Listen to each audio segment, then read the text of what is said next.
안녕하세요. 팟캐스트 오다방입니다. 격조 높은 팟캐스트. 오피니언 리더들이 빠짐없이 듣는 이 방송을 듣지 않으면 오피니언 리더가 아닌 팟캐스트 오다방입니다. 언제나처럼 우리 서혜성 작가 와 계십니다. 안녕하세요. 안녕하십니까. 봄인가요, 여름인가요, 지금? 봄입니다. 아, 그렇죠. 5월 초니까 아직은 봄. 감꽃이 피지 않으면 아직 봄입니다. 감꽃이 언제 핍니까? 5.18이 핍니다. 감꽃이 떨어지던 날 5.18이 일어났습니다. 그렇습니다. 네, 그래서 저는 감꽃을 볼 때마다 5.18을 생각합니다. 그리고 우리가 5.18이 지나지 않으면 아직 봄이 가지 않은 것이죠. 여름은 6월 10일 날 시작되죠. 6월 항쟁. 네. 5.18이 5월 18일부터 5월 27일까지. 그렇죠. 그렇죠? 나중에 전남도청에서 그게 마지막이었다. 네. 5월 27일 날 봄이 끝나는군요. 그렇습니다. 그럼 봄날은 간다라는 노래는 5월 27일 이후에 들어야 된다. 아니 이제 지금부터 들어도 미리 이제 암시를 받는 거죠. 가고 있다. 예, 연분홍 치마를 입지 못한 채로 봄을 보낸 분들이 있죠. 여기 하여튼 오늘도 아주 특별한 분을 모셨는데 제가 이렇게 시작한 이유가 있습니다. 바로 감성의 아티스트. 아티스트. 네. 가수 겸 작곡가 이지상 선생님 모셨습니다. 네, 어서 오십시오. 네, 안녕하세요. 반갑습니다. 네. 저도 박수 쳐야 되나요? 예. 중간에 두 분 말씀에 끼어들고 싶어서 네. 그냥 죽을 뻔했습니다. 이지상 선생님은 지금 봄이에요, 여름이에요? 봄이죠. 언제까지 봄이에요? 세월호 세월호 사건이 지났잖아요. 끝날 4월 16일. 때까지. 그 아픔이 끝날 때까지 그래요? 봄이죠. 그러면 사시사철 봄이네요. 사시사철 봄이 돼야죠. 왜냐면 봄에 그랬으니까. 그건 진짜 봄이죠. 수학여행 갔을 때는 봄이니까. 이주상 가수는 제가 평소에 밖에서도 만나고 그러는데 네. 늘 세월호 리본을 네. 가슴에 달고 다니는 어떤 경우 아무리 옷을 갈아입어도 네. 아니 제가 그래서 옷을 안 갈아입는 경우가 생겨요. 왜냐면 오늘도 좀 가벼운 옷을 입고 오려고 하다가 근데 거기에는 이제 세월호 배지를 찾기가 어려워요. 어디 띄어가지고 달고 그래야 돼요. 약간 귀찮죠. 네, 이렇게 달려 있는 거 입고 오느라고 좀 두꺼운 옷을 입고 왔습니다. 그러니까 세월호 배지를 다룰 수 있는 옷을 입는다. 네. 그런 이주상 가수. 그러니까 늘 시대와 함께 해온 가수. 그렇죠. 네. 부끄럽습니다. 아니요, 뭐야 부끄러? 시대와 함께한 게 부끄러운 아니 일입니까? 그런 말을 듣는 게 무슨 말씀? 뭐 쥐뿔도 한 게 없는데. 네. 그런데 늘 세상이 시끄러운 곳에 보면 이지상 가수가 있더라고요. 근데 어떻게 꼭 그런 것만은 아니고요. 네. 저도 좋은 그 조용한 데 찾아다니고 뭐 이런 거 좋아합니다. 그런데 어떻게 하다 보니까 뭐 발걸음이 그쪽으로 간다기보다는 또 그런 분들이 저를 또 찾아주시기도 하고 그렇군요. 뭐 감사하죠. 뭐. 그 옛날식으로 얘기가 너무 얘기하면- 진지했나요? 아니요. 네, 저희 진지한 방송입니다. 옛날식으로 하면 민중 가수죠. 그렇죠.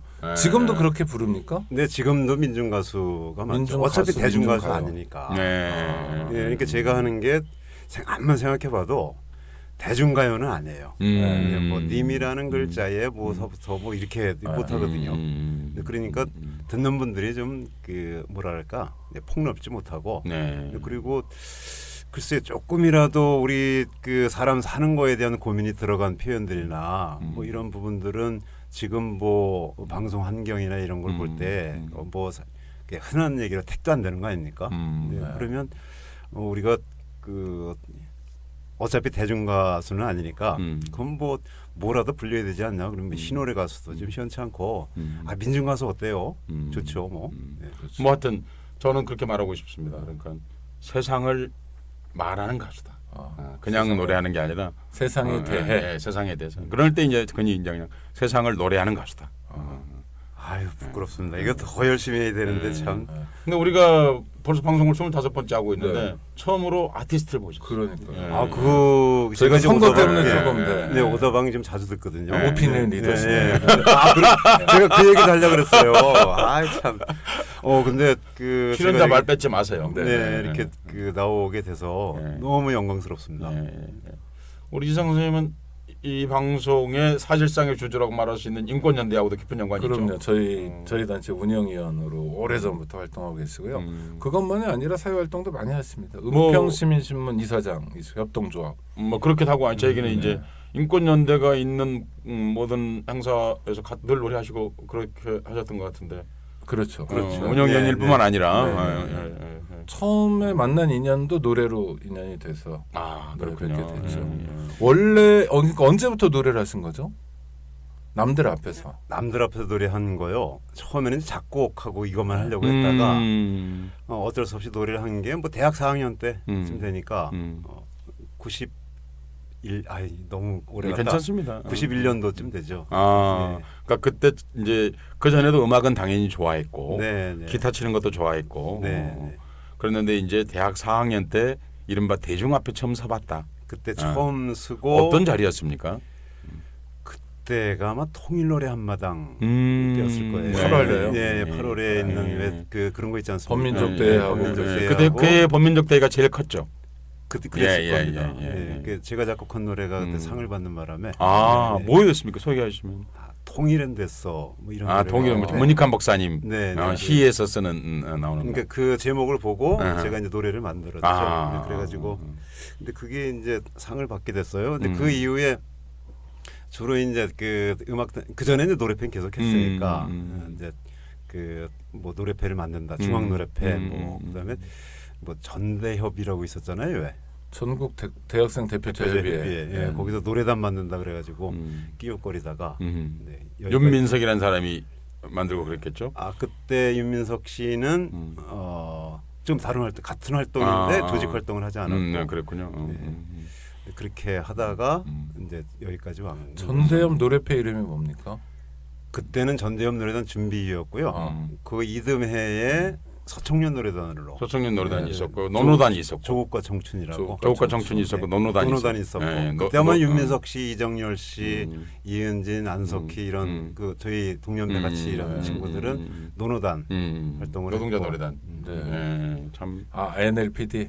근데 그건 아니고 그건 아니었고요. 예, 예, 예, 근데 하여튼 그 당시 노래패라고 하니까 참 많은 생각이 교차하네요. 네. 그죠? 지방에도 대학에도 뭐 아마 전국에 10,000개는 있었겠죠 노래패가? 만 개가 개는 아니지만 아니지만 하여튼 뭐 수천 개가 있었죠. 학교마다 몇 개씩 네, 있었죠. 네, 대학마다. 예, 예, 정말 수천 저희, 개가 저희 있었죠. 대학에도 예. 문과대학에만 12개가 있었으니까 우와 그래요? 네. 노래패가. 네, 꽈노래패 다 조직이 돼 있었거든요. 그러면 뭐 그 대학에 적어도 거의 100개 가까이 있었겠네요. 100개까지는 아니고 예. 저희는 이제 뭐 주로 그 제가 이제 물리대를 나왔으니까 음. 거기서는 이제 그 활성화됐고 네, 다른 공대 뭐 쪽은 조금 가령 뭐 작고. 50개 있었다 한다면 그러니까 단대까지 저는 나왔고요. 정말 몇천 개란 말이 틀린 말은 아니네요. 그럼요. 예, 몇천 개는 충분히 나올 거예요. 예, 아이고. 서혜성 선생님이 수학에 약한 산수에. 그래서 많으면 그냥 만 개. 만 개. 저하고 똑같으세요. 예, 그래서 예. 숫자 셈이 아주 흐립니다. 네. 전 그리고 1억 원이란 말이 넘어가면 1억 원이나 100억이나 1조나 저는 같아요. 저도 그래요. 예. 돈 크기를 짐작할 예. 수가 없어요. 돈 10,000원 예. 아니면은 1억. 그 이상은 몰라요. 그렇죠. 그러니까 저는 네, 네. 320만 원 이럴 때 가장 실감이 나요. 그 돈 크기가. 예, 그 이상 조금 넘어가면- 현실적이니까. 예, 실감이 안 나죠. 네. 그러니까 그때부터 노래를 하셔가지고 지금까지 아주 쉽게 질문을 4반세기. 드리겠습니다. 예. 사반세기를 하신 거죠, 그러니까? 벌써 20여 그렇게 년 됐네요. 넘게. 예, 예, 네, 예. 네. 벌써 26년 된 거 아닙니까? 그러니까. 26년. 예, 예. 26년 됐는데 아주 히트곡, 그러니까 히트곡이 없어요. 잠깐만요. 그런데 네. 하여튼 취업을 정식으로 하신 적은 없으시죠? 노래말. 아니, 그거 그건 뭐 노래는 그것도 노래패니까. 네, 아, 네. 그러니까 제 얘기는 노래 이외에 취업을 하신 적은 없으신 거죠? 취업을 한 적은 없습니다. 지금 뭐 가지고 있는 직함이 이제 성공에 대해 그러니까 대학에서 네, 네. 강의하는 거 말고, 말고. 그거는 이제 그것도 어차피 노래로 하는 거니까. 네, 네. 노래로 하는 뭐죠? 성공 한국사회. 강의가 한국사인가요? 네, 한국사인가요? 한국 사회 한국사회. 네. 예, 그러니까 이제 그런 것처럼 그러니까 노래를 벗어나서 돈을 번 적은 없군요. 없죠. 아, 전업 가수. 한국에서 전업 가수 한다는 게 진짜 엄청나게 어려운. 조용필. 네. 예, 그렇죠. 예. 김창완도 못합니다. 산울림에. 맞아. 연기까지. 연기하시니까 아, 정말 전업 가수로 네. 지금까지 그렇다 더구나 세상을 읊조리고 말하고 노래하는 가수로. 어. 그리고 더 중요한 것은 히트곡 하나 없이도 25년 버텼다. 아, 이거 아니요 이지상 선생님 그 팬들은 굉장히 단단한데요. 그분들에게는 히트곡 많죠. 아 근데 대중들이 알만한 히트곡. 그럼요. 네, 윤도현의 사랑 2 뭐 이런. 그렇게 거예요. 그런 되려면 정도. 텔레비전을 나가야죠. 근데 그거는 뭐 텔레비전 안 불러주는 거 어떡하겠어요? 네, 뭐네 얼굴에 나가봤자죠. 얼굴로 아니 그게 아니라 저 무슨 잘 나가는 드라마 배경음악으로 들어갈 좋은 노래 많은데. 뭐 그분들이 모르시는 거니까. 네, 그런데 이번에 앨범을 또 내셨다고. 네, 네. 앨범 제목이 앞에 있는데 그리움과 그리움과 연애하다. 연애하다. 아, 감성적인 감성 원래 네, 원래 국문학도입니다. 원래 국문학 하셨습니까? 네, 아. 그 이제 과는 그렇게 나왔습니다. 네. 그 국문학 하는 분들이 더 노래 많이 하는 분들이 제법 있죠. 학교 다닐 때 그랬던 것 같은데. 글쎄요, 잘 모르겠어요. 지금 이정열 씨도 문학 안 했습니까?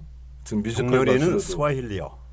스와힐리에 원래 네. 아프리카. 어하. 가끔 그래서 우리 노래마을 할 때도 아프리카 말로 막 해요. 그 무슨 얘기야? 그러면 이게 욕 같지? 노래말이라는 거 여러분 네. 좀 말씀을 드리면 80년대에 성남 지역을 중심으로 해서 움직였던 노래말 전문으로 하는 사람들 모여서 했던 독창도 하고 네, 합창도 하고 네, 듀엣도 했던 네. 그런 모임입니다. 그 아실만한 분은 거기에 백창우라고 하는 그분이 이제 리더 격으로 이게 썼고 뭐 여러분들이 같이 활동하시면서 네, 이제 손병휘, 그렇죠. 이지상, 그다음에 이정열, 그다음에 나중에 정당 활동도 했던 우이영. 그렇습니다. 그런 분들 네. 예, 지금 감옥에 있죠. 네. 그렇죠. 왜 있죠? 우이영 씨는? 이석기 의원하고 같이 들어갔죠. 아니요, 것 같이 같은데 들어가지 그- 않고 네. 작년 4월달에 예. 아마 나왔다가 이석기 사건으로 걸렸다 나왔다가 예. 다른 사건이 또 하나 있었어요. 아, 그래요? 네, 근데 그때는 정확히 사건 이름은 모르겠는데 제가 가서 증언도 했는데. 그래요? 네, 뭐, 법정 아니 근데 가서. 뭘 그렇게 대단히 잘못했다고? 감옥 보낼 만큼의 무슨 일을 했는 모양이죠. 뭐 그들의 술수죠. 뭐 이게 다 하지 않습니까? 별거 아닌 건데. 그래도 이번 앨범을 좀 소개해 주시면 어떤 네. 앨범 내용이 있습니까? 그리움과 연애하다인데요. 네. 이게 그리움이라는 게 통상 그런 거 아닙니까? 그러니까 지나온 과거 중에서 내가 여전히 갖고 있지 못한 추억, 뭐 아니면은 앞으로 내가 바라는 것 중에서 뭐 소유하지 못한 것들. 근데 그런 것들이라면 통상 그리움은 이제 남녀간의 관계, 뭐 가족 관계 이런 전 그렇죠. 단편적인 어떤 그 개인의 감성을 얘기를 하는데 저는 거기다가 글쎄 우리가 가지지 못한 거라면 근데 가졌다가 뺏긴 거라면 가졌다가 없는 거라면 그래서 여러 가지가 있을 수 있지 않겠나. 뭐 이를테면은 지난 시절에 조금 좀 뭐랄까 정치적으로 좀 민주화됐던 부분도 네. 없지 않아 있었고 이를테면 지금 잃어버리고 있는 뭐 이게 남북 관계의 어떤 그 화해 무드 같은 것도 있겠고 그다음에 조금 더 길게 보면은 뭐 예전에 우리가 분단되기 전에 어떤 그 대륙의 꿈, 근데 그런 것들도 있겠고 이런 것들 앞으로 좀 더 찾아가야 되지 않겠느냐, 뭐 이런 생각을 좀 하고 그래서 이제 제목을 그렇게 붙였는데요. 그리움과 연애하다. 이게 너무 감성적이어서 뭐 그런 실체가 잘 드러나지는 않습니다만. 그러니까 우리가 이제 흔히 얘기하는 그 대중가요에서 얘기하는 남녀간의 연애만의 그리움만을 말한 것은 아니다. 근데 그거보다는 예. 조금 더 한번 생각해 볼 거리가 있는 그런 걸 좀 제공하려고 제가 스스로 노래하려고요. 네네. 그렇게 준비를 했습니다. 그런 생각이 드네요. 말씀을 정리하면 우리가 뭔가를 그리워해야 되는데 앞에 큰 언덕이나 산이 있는 거예요. 그래서 그 너머에 있는 것들을 불러내는 것으로서의 그리움. 그렇죠. 네, 네. 산 너머에 있는 것들을 불러내는 것으로서의 그리움. 네. 맞아요. 역시 그 남북관계 작가님 뭐- 말씀하시니까 네. 금강산 같은 경우도 정말 지금은 그리운 금강산이네요. 그렇게 돼버렸죠. 그러니까 사실 옛날에 어렸을 적에는 어. 그리운 금강산은 실감을 못 느꼈거든요. 그렇죠. 왜냐면 가본 적도 없는 가곡 속에만 있는 거. 네, 네. 그런데 갔다 온 뒤로 못 가게 되니까 이건 진짜로 진짜- 그리운 어, 금강산이 되었어요. 그러니까. 이전에 거기에 그리운 금강산은 가사가 수수만 년 아름다운 산 더럽힌지 몇몇 해 네, 이렇게 그렇죠. 있잖아요. 근데 빼앗긴지 뭐 네, 이런 빼앗긴지 식으로. 더럽힌지 이렇게 되는데 네. 그 전에는 그 가사가 사실 마음에 안 와닿았어요. 뭔가 되게 남북 대립을 조정하고 막 이런 것 때문에 별로 찾지 않았는데 한때 우리가 금강산도 가고 예. 저도 이제 가보긴 했습니다만 네. 가서 연탄도 날르고 막 그랬잖아요. 다 그랬는데 이지상 가수가 지금 말씀하신 한때 우리도 가봤대요. 네. 예, 예. 그게 너무 가슴 아프네. 근데 갑자기 한때 그러니까. 그리고 나서 네. 이제 그게 경색이 되고 나서 네. 지금 보니까 네. 그 가사가 다가오네. 누가 더럽혔는지. 네, 참. 네. 그렇네요. 이게 그 노래 다시 한번 불러봐야 될 것 맞아요. 같고. 그러니까 어렸을 때 우리는 분명히 그리운 금강산이라는 노래를 듣고 금강산도 그리워할 줄 알았는데 그렇죠. 그렇죠? 네. 그런데 문득 어느 시절이 금강산도 가봤는데도 지금은 다 오히려 잊어먹은 게 됐잖아요. 네, 네. 그리워하지도 않고 네. 금강산에 가봤던 게 언젠가 가물가물하고 기정사실화되고 이런 제가 것들을 새로 두 번째 배에 그리워하시는구나. 탔었는데 아 거기에 출발하는 네, 금강산계를 네. 이제 처음 방문하게 아, 두 됐을 분은 때 다 북한에 가보셨군요. 금강산. 그러니까 북한에. 네, 전 평양도 가봤습니다. 와, 네. 두 저는 분은 평양은 못 가봤어요. 종북이시군요. 저는 한 번도 안 넘어가봤습니다. 제가 너무 평양 갔다 오면 종북입니까? 그럼요. 아닌가요? 좀 국가가 데리고 가서는 간 건데. 심지어 아니, 아니 그리고- 국가가 종북 세력이 아, 심지어 지금 저 지난번 네, 선거 네. 때 보니까 김무성도 종북이더라고요. 아 그렇군요. 박근혜 말 안 들으면 종북. 음, 두려워할 건 없습니다. 종북. 종북이란 말을 두려워해서는 안 된다고 생각해요. 아, 김무성도 종북이라니까요. 네, 아니 그리고 종북해야죠.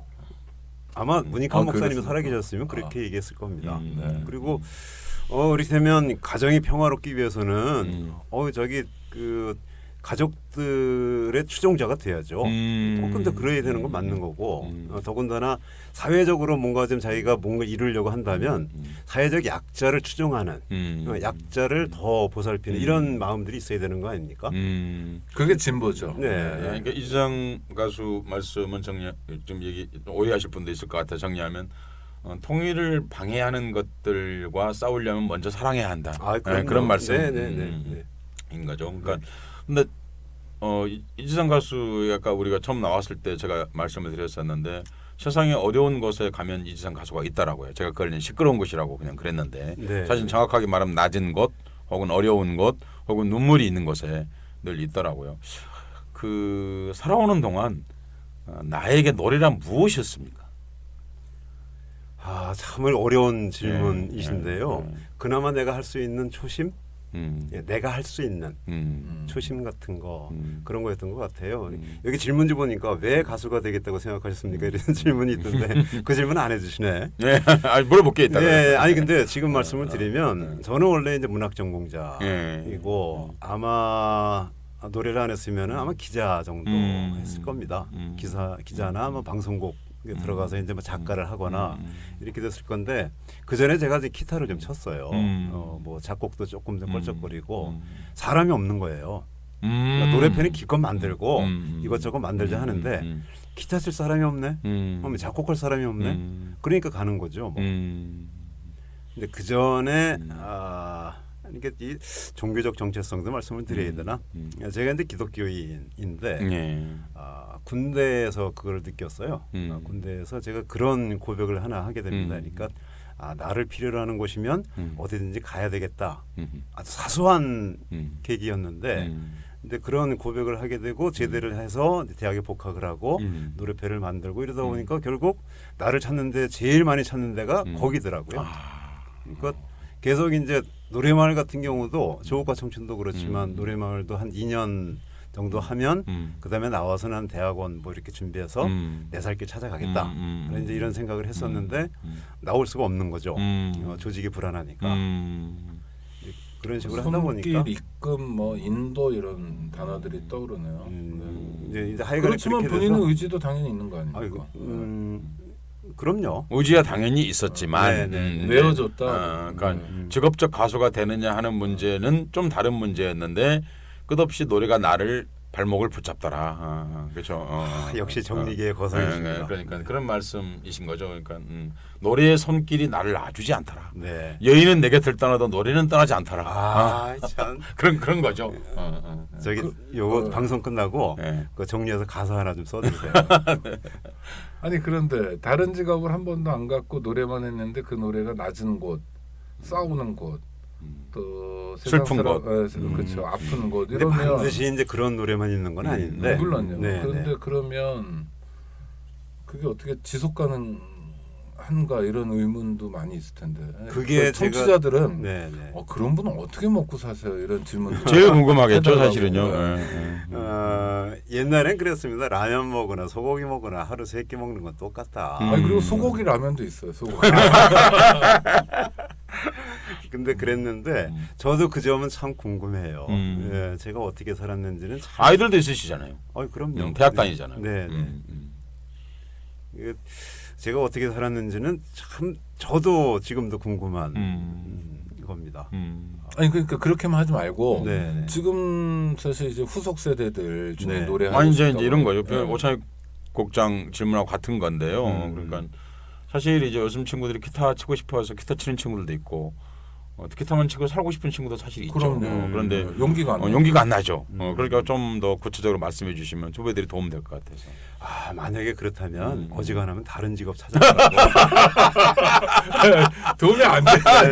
먼저 말씀드리고 싶고 그리고 두 번째로 또 있어요. 근데 노래가 하고 싶은데 어떡해? 네, 그 다른 철학을 하나 가져야 됩니다. 네. 이를테면 저는 저희 어머니께 배운 철학인데 네. 없어도 다 사는 방법이 있다. 네 하고 싶은 대로 살아라. 하는 것 그런 철학들이 아주 자그마한 철학들이죠. 뭐 필요한 거죠. 어머니가 그런 걸 어렸을 때부터 말씀해 주셨어요? 없어도 사는 방법이 있단다. 그게 이제 어머님이 입에 달고 다니시던 말씀이에요. 저한테 어렸을 때. 이게 저희 집이 이제 그렇게 풍족하지는 않았기 때문에 고향이 경기도 포천이시죠? 포천. 네. 예. 그러니까 학교를 포천에서까지 고등학교까지 다니신 거죠? 그렇죠. 대학을 서울로 오신 거죠? 네. 근데 언젠가 포천 종합고등학교. 예. 그러니까 이런 얘기하면 안 되는데 포천 종합고등학교에서 이제 서울로 대학 왔으니까 1% 있기는 학생인 거죠. 그렇겠죠. 그런데 언젠가 한번 들었어요. 제가 한번 이제 이재상 가수는 노래를 하고 저는 말을 하고 이런 뭐 그런 거 있잖아. 네, 콘서트라고 하는 거 토크 콘서트 하러 같이 차를 타고 가는데 이재상 가수가 이런 얘기를 저한테 들려준 적이 있습니다. 저는 이제 되게 이제 그러면 시골에서 공부 좀 해서 그냥 대학 온 줄 알았어요. 네. 근데 그게 아니더라고요. 이재상 가수는 사실은 고등학교를 졸업하고 택시 주차하는 데서 택시 청소하는 데서 그 얘기를요. 예. 저도 같이 대전 가는 차 속에서 우리가 셋이 같이 갔구나. 네. 근데 사실 그때 좀 감동적이었어요. 그렇죠. 그러면서 사실은 그 생각을 했어요. 세상 공짜로 산 게 아니고 네, 그러면서 그러면서 근육으로 움직이면서 사집에서 나왔던 네. 폐지 줍는 노인 네. 같은 게 저게 왜 사실 폐지 줍는 노인이 지나다 보면 굉장히 많은데 사실 노래로 만든 사람 아무도 없었거든 사실은요. 그런데 이 사람이 그래서 그런 노래를 만들 수 있었겠구나 그런 생각을 했어요. 그런데 그것도 굉장히 큰 용기를 준다고 생각하거든요. 젊은이들한테 네, 지금 이렇게 무슨 M4 세대니 어쩌고 네, 하는데 네. 그 고등학교 졸업하고 대학을 바로 오신 게 아닌 거죠, 그러니까. 이렇게 재수를 했고요. 근데 그 사이에 그러니까 이 밥벌이를 좀 해야 되니까 택시 세차도 하고 뭐 이런 그 잡다한 일을 좀 하긴 했습니다. 그러니까 택시를 세차하려면 새벽 일찍 일어나야 되겠네요.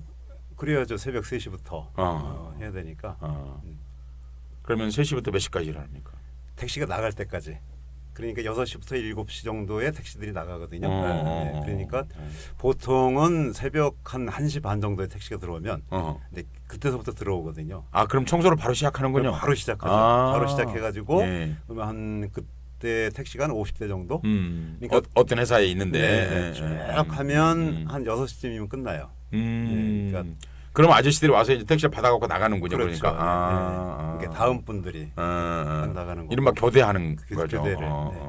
그때는 이제 그 하루 하고 하루 쉬고 이럴 때였거든요. 기사들이. 그러니까 하루 온종일 하시고 새벽 1시부터 들어오면 그때 청소를 하면 다른 분이 이제 6시쯤이나 출근하셔가지고 좀 이런 분 한 4시쯤 출근하시기도 하고. 근데 이재상 가수가 오신 건 아니잖아요. 그 택시가 그랬다는 거지. 그렇죠. 택시가 홀짝제 운영을 하던 때였으니까 그런 그렇죠. 거잖아요. 그러니까 저는 세차를 1시부터 이제 쭉 한 5시간 정도를 내내 해야죠. 겨울에는 힘들겠어요. 겨울에 기사님들이 조금 봐주시기도 하고 조금 더러워도 그냥 타주시기도 하고 그래서 따뜻한 물은 잘 나오던 때였습니까 그때는? 따뜻한 물 없죠. 대표소 합니까? 대표소 하기도 하고 그냥 하기도 하고 해요. 그러니까 그 매트죠, 매트. 그렇죠, 바닥 매트. 뭐 토한 것도 있고 뭐 별거 다 있을 텐데. 뭐 이렇게 했는데 그거 닦기가 제일 힘들고. 그러니까요. 그 다음에 겨울에는 이제 택시가 얼어서 오잖아요. 그렇죠. 얼어서 오면 그거를 이제 떼어내야 돼요. 바퀴 같은 경우는 거의 신경도 못 쓰고. 그러니까 그 이 택시 앞에 본네트 그다음에 외관 근데 그거 닦는 데만 아주 시간도 오래 걸리고 뭐 그랬었죠. 근데 그것도 벌써 굉장히 오래전 얘기예요. 그래서 그렇죠. 초급학년 때. 그런데 그래도 그런 기억은 몸에 남잖아요. 아마 그래서 글쎄 전 남는지 그건 잘 모르겠고 하여간에 축구할 때 등산할 때 뭐 이럴 때만 그때 기억에 남는 것 같아요. 저는 뭐 그 등산할 때 기억에 남는 것도 중요한데 그러니까 가수를 만나는 그 음반을 듣는 공연을 보는 사람 입장으로는 서혜성 작가 말씀하신 대로 그게 이제 폐지 줍는 노인을 우리가 다 보는데 새벽이나 낮에나 그 할머니들이나 그렇잖아요. 그렇죠. 뭐 정말 수백만 아닙니까 폐지된 노인. 근데 데이터에도 안 들어오는 사람들 이런 분들을 보고 그게 노래로 연결되는 건 그 세차했던 기억이 몸에 남아 있기 때문이 아닌가 그 말씀이죠. 그렇죠. 지금? 네. 이렇게 세차했던 것뿐만 아니라 사실 세차할 때도 그랬지만 그 이전의 삶들도 그렇죠. 그러니까 자연을 제외하고 내가 살았던 삶들은 그 지금 이제 그 폐지를 줍는 우리 노인네들이나 다른 분들의 삶하고 거의 다르지 않았거든요. 제가 살았던 환경이 그러니까 자연스럽게 그렇게 그분들에 대해서 눈이 가고 또 이렇게 어떤 표현이 되면 또 노래도 만들고 싶고 이게 그렇게 됐죠. 그런데 이제 이주상 가수는 저렇게 말 편하게 하지만 사실은 이제 대개 인간이 두 가지 형태를 나타내게 됩니다. 그런 일을 겪으면 하나는 완전히 그 기억을 지우고 싶어하는 사람이 있죠. 지우고 이렇게 다른 어떤 출발을 하고 그게 칠할이죠. 네. 그 칠할 의식적으로 외면하는 외면하는 사람들이 있어요. 네. 저는 용산 참사를 그렇게 봤어요. 용산 참사가 일어났을 때 사실은 저는 그 얼음에 이런 말씀을 사람들한테 드린 적이 있어요. 제가 욕을 많이 먹었는데 한국 사람들이 외면할 것이다. 제가 그랬더니 왜 외면하지? 이렇게 참혹한 일인데 참혹하니까. 참혹하니까. 그리고 왜 우리가 다 달동네 살았거든. 우리가 다 그런 데서 저거 내가 안 살았더라도 우리 고모도 살았고 우리 이모도 살았고 말하자면 그렇지. 다 그런 기억이 있기 때문에 저기서부터 그렇게 벗어나고 싶었는데 아직도 이런 일이 있구나 하는 게 너무 끔찍해서 도리어 외면할 것이다. 너무 잘 알기 때문에 외면할 것이다. 제가 그랬거든요. 네. 그런 마음 이제 그런 거로 생각하는데 이주상 가수가 지금 뭐 그렇게 살았기 때문에 그 사람들 보입니다 이렇게 말하지만 사실 한국 사람의 70% 이상이 다 그런 거 보고 성장했어요. 그리고 사실 제가 이런 말씀 드리는 것도 굉장히 싫어하시는 분들이 많을 거예요. 그렇죠. 옛날 얘기 그거 구질구질하게 그러면서 아유 사람이 좀 싸 보이기도 하고 얼마 잘 사는데 지금. 네, 그럴 수도 있을 겁니다. 그런데 저도 이제 그런 그 과거가 좀 부끄러울 때도 있었고 엄마 아버지 남들은 땅 한 평이라도 주는데 참. 나는 이제 심지어는 데 결혼하고 부잣돈 남은 것도 다 아버지 드리고 나왔거든요. 그거조차도. 근데 그러면서 좀 감추고 싶고 이랬을 때도 있었어요. 근데 우리 두 분은 잘 아시지만 작년에 어머님 돌아가시고 우리 어머님 아프실 때도 그렇고 어머니를 자꾸 이렇게 보면서 그때 시절이 너무 자랑스러워지는 겁니다. 어머니가 그렇게 나를 키웠던 시절도 자랑스러워지고 예를 들면 내가 그런 시절을 살아왔다는 것도 아주 어린 시절이고 뭐 지금도 쭉 그 이어지고 있다고 생각을 합니다만 제가 생각이 변하지는 않았으니까 그런 게 좀 자랑스러워져요. 그러니까 어디 가서도 그 자랑을 좀 하고 싶어. 그래서 요즘에는 뭐 떳떳이 얘기합니다. 그 전에도 사실 가린 적은 없지만 얘기할 기회가 없었고 왜냐하면 주로 이제 같이 사는 사람들이 다 그 좀 나름대로 이제 오피니언 리더들 그리고 이 방송을 들으시는 분들 저도 방송을 들으니까 이거 생방송으로 카메라로 보여야 되는 오찬희 국장 얼굴에 만면의 미소가 근데 그런 분들이었으니까 이런 얘기를 할 기회가 사실 없죠. 그렇죠. 그러니까 지금 현안에 대해서 사회적으로 정치적 환경을 어떻게 변할 것인가 뭐 문학의 어떤 뭐 이런 얘기들만 쭉 하니까 사실 이제 이주상 가수를 모시고 싶었던 이유 중에 하나가 이제 어떤 뭐 문화 권력이나 뭐 정치 권력이나 이런 얘기가 아니라 한 가수가 왜 노래를 하는가 하는 얘기를 길게 해보고 싶었습니다 사실은. 그리고 왜 이 가수는 굳이 돈 안 되는 길을 끝없이 찾아가면서 찾아가는 건 아니고요. 남들이 보기에 정확히 말씀드리면 찾아가는 건 아니고 그렇게 살다 보니 하여튼 살다 보니까 이렇게 된 거고요. 그러니까 이런 생각이 드네요. 지금 이주상 가수 얘기를 들으면서 프란츠 파농이라는 사람이 있지 않습니까? 그 파농이라는 사람이 이제 마르티니크 출신이거든요. 그 지금 미국 아래에 있는 아주 작은 섬이죠. 그렇죠. 멀어도 너무 먼데. 근데 그 사람들이 유학을 주로 지금도 미국으로 안 가고 파리로 갑니다. 프랑스 식민지입니다 현재도. 그런데 그 파농이 거기 출신인데 이 세상에 세 종류 인간밖에 없다 그랬어요 파농이. 기가 막힌 말이거든요. 그러니까 파리 유학 지금 이거 적어야 아니요 그냥 유학을 갔다 오는 거죠. 파리 지행이 돼서 이제 자기 고향으로 돌아오는데 가는 이제 이주상이 그랬죠. 그러니까 이주상 예를 들면 안 되겠네. 오창이 갔다 왔어요. 그러면 사람들이 이게 4대문 안에 있었다니까. 사람들이 인사를 해. 창익이 오랜만이네 그러면 딱 얘기하는 거. 누구지? 그런데 자기 진짜 고향 친구 몰라봐. 그런 사람이 한 부류가 있다는 거예요. 두 번, 이 사람 비유가 너무 쉬워요. 두 번째는 뭐냐면, 갔다 왔는데, 창익이 유학 갔다 왔는데, 맨 동네 사람 혼만 내는 거예요. 그리고 동네 사람들 시키고 말이야. 네, 이렇게 하면 되겠어? 왜 골목 이렇게 더러워?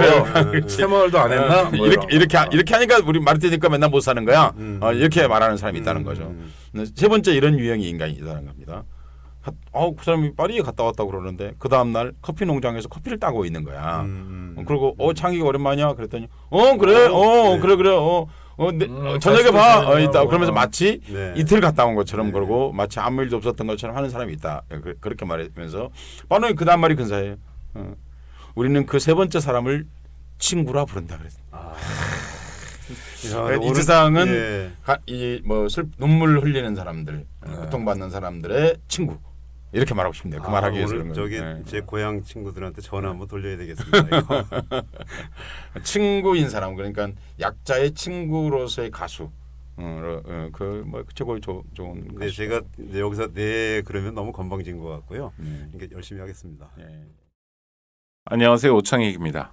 인권연대는 정부나 기업의 지원을 사양하고 오로지 시민의 참여로만 운영하는 100% 순도의 민간 인권단체입니다.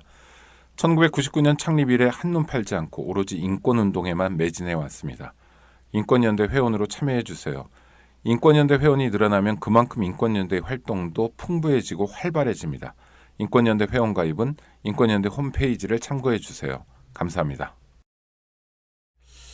그러니까 이제 그러다 서울 이제 사시다가 최초 1집은 어디서 되셨습니까? 어떻게 되셨습니까? 1집도요. 네. 사실 그전 98년도에 1집을 냈거든요. 그러니까 노래 부르기 시작한 지 한 7년. 하고 그리고 작곡하고 네. 프로듀스하고 네. 편곡하고 연주하고. 그러니까 노래마을이나 이 음반 빼고 개인 1집. 네, 개인 네. 1집은 98년인데 그것도 불러주는 가수가 없어요. 내 노래를.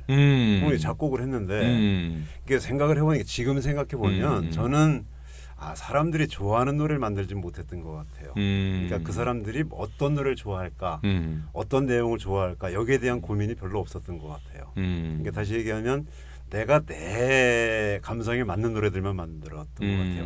그러니까 이 시대에는 이런 노래가 필요하지 않을까, 내가 이걸 만들어야 되지 않을까라는 일종의 어떤 그 강박관념 이런 것들로 주로 노래를 만드니까 불러주는 사람이 없네. 그러니까 노래는 쌓이고 그럼 나라도 해야지 뭐. 네, 그래서 이제 만든 게 1집이에요. 그러니까 제가 가수를 본격적으로 하고 싶어서 한 건 아니고 근데 그렇게 시작을 했습니다. 근데 1집도 제목이 좋지가 않아요. 사람이 사는 마을. 이게 뭔가 문제가 있어 보여. 그러니까 이렇게 1집부터도 이미 지금 같은 일정 그런 경향성들이 드러나고 있는 건 사실인 것 같아요. 네, 뭐 1집부터 아마 지금까지도 쭉 그 마음이 유지가 되고 그러니까요. 사람이 사는 마을. 아주 좋은 제목인데 그러니까 1집에도 뭔가 그 노래의 주인공이 있어요. 그죠? 그러니까 뚜렷하단 말이죠. 이제 그 제목으로 봐도. 제가 얼마나 어리석냐면요. 그러니까 보통 이제 음반을 내면 방송 활동을 하잖아요. 네. 이렇게 매니저들이 있어가지고 네. 저는 그때는 좀 있었어요. 그러니까 제작자가 뭐 이렇게 음반 홍보도 해주고 그랬는데 타이틀을 뭘 할까? 하고 물어봤더니 제가 그랬습니다. 사이판에 가면이라고 정신대 할머니들 있거든요. 그 노래를 타이틀로 합시다 이렇게 했어요. 이게 참 방송 환경이나 이런 걸 너무 몰랐던 거겠죠. 뭐 근데 사실 그 1집에서는 그 노래가 가장 중심이었으니까 그러니까 이 사이판에 가면 아직도 아리랑을 부르는 원주민들이 있다. 거기 조선 처녀들이 절벽에서 뛰어내린 그런 그 절벽이 있다. 뭐 아니 노래를 부를 수는 없으면 기타를 안 가져왔었기 때문에 노래 말이라도 좀 더 들려주시죠. 민병일 선생의 시인데 수평선 해걸음지는 사이판에 가면 자살 절벽 있다지 봉숭아 물든 조선 처녀들 꽃잎처럼 몸 던진 자살 절벽 있다지 뭐 이런 한국인 일영탑도 있고 뭐 원주민들이 지금 아리랑을 부르고 있다 이런 내용이에요. 실제로 아리랑 부르거든요. 네. 그러니까 사이판에 혹시 신혼여행 네. 가시거나 혹은 여행을 가시거든 기왕에 가시는 김에 거기서 죽어간 한국의 여인들, 소녀들 또 같이 한번 생각해주는. 네. 거기에 이제 두 번째 가사가 사이판에 가면 신혼부부 있다지. 밀월 여행을 즐기는 아담과 이브 뭐 이런 그 표현도 있고. 아니 그러니까요. 저는 다 좋은데 신혼여행 가서 본 사이판에서도 그렇게 무거운 얘기를 해야 되는 건 아니겠죠. 해야 되나 그럼요. 하는 네. 그런데 뭐 그럴 마음이 반발감도 있으시거든. 있는데. 아니 근데 네. 그 노래의 정당성 여부를 떠나서 어쨌든 저의 인식이라는 게 그렇다는 겁니다. 그러니까 방송에서도 그 노래를 아니 타이틀로 거꾸로 해라. 생각하면 이런 건가요? 네. 그러면 사이판이라는 데가 신혼여행 가고 감이나 이렇게 90년대부터 가기 시작했잖아요. 좀 먹고 살게 되면서. 그래서 아무 생각 없이 그냥 놀다 오지만 사실 그 사이판이 전장이었고 우리 조선 처녀들의 아픔, 서러움, 눈물, 그렇죠. 네. 죽음이 있던 공간이다. 그 정도 알아야 된다 우리가. 염치라는 차원에서 이런 뜻인가요, 노래가? 그렇다고 봐야죠. 그러니까 민병일 시인이 쓴 시인데요. 이제 그걸 네. 가져다가 이제 사실 그 시는 썩 유명하지 않은 이지상 가수가 불러서 더 많은 사람이 그렇죠. 알게 된 네. 이제 아유, 거죠. 근데 이제 민병일 선생님 들으시면 화내. 아니 사실이니까요. 그런데 이제 네. 그런데 이제 그랬을 때 그 말을 좀 더 솔직하게 말씀을 드리면 이렇게 말씀을 드릴 수 있습니다. 태평양에 있는 모든 관광지는 학살지입니다. 그렇죠. 네. 학살지를 공항이 있을 만한 곳이니까. 학살지는 다 네. 미군 부대가 있었던 것이고요. 사실 일본군 기지가 먼저 있었죠. 그러니까 그 과정에서 학살이 광범하게 일어났던 것을 일본말 쓰겠습니다. 우라카이. 사실은 이제 그 원래 모습을 기억을 바꾸는 것으로서 그렇게 했던 것이고 사실 제주도도 마찬가지로 그렇습니다. 대량 학살이 있었던 네. 것들 우리가 가고 있는 신혼여행들 가고 있는 정방폭포, 서귀폭포 이런 데서도 수천 구 혹은 수백 구의 시신을 집어던진 그런 곳인 거거든 사실은요. 그러니까 그것만이 아니라 괌도 마찬가지고요. 하와이도 마찬가지고. 그러니까 솔로몬 제도에서부터 위로 태평 북쪽으로 올라오는 걸 이른바 이제 태평양의 사닥다리라고 부릅니다. 그 일대에 우리가 여행을 많이 가고 있는데 유황도를 빼놓고는 다 이오지마라고 하는 사람이 갈 수 없기 때문에 그 섬을 빼놓고는 대부분 여행을 가는데 그 지역에서 광범한 학살이 일어났고 그것을 오늘날 신혼여행지로 둔갑을 시킨 거죠. 그리고 태국에도 많이 이제 뭐 푸켓이라는 데를 관광을 많이 가고 그러는데 그것도 사실은 그 베트남 전쟁 때 미군 휴양지였습니다. 그곳이. 그러니까 왜 그럼 베트남 전쟁 때 미군들이 거기 있었냐면요. 미 공군은 베트남에 있질 않았고 미 공군의 그 항공 그 비행장이 방콕 비행장이었습니다. 그렇죠. 네. 출격 비행장이. 네. 그렇기 때문에 그 출격하고 나 사병들이 돌아와서 장병들이 돌아와서 쉬는 곳이 사이판이었고, 근데 베트남전이 끝나고 이제 더 갈 곳 그 장사를 해야 되잖아요.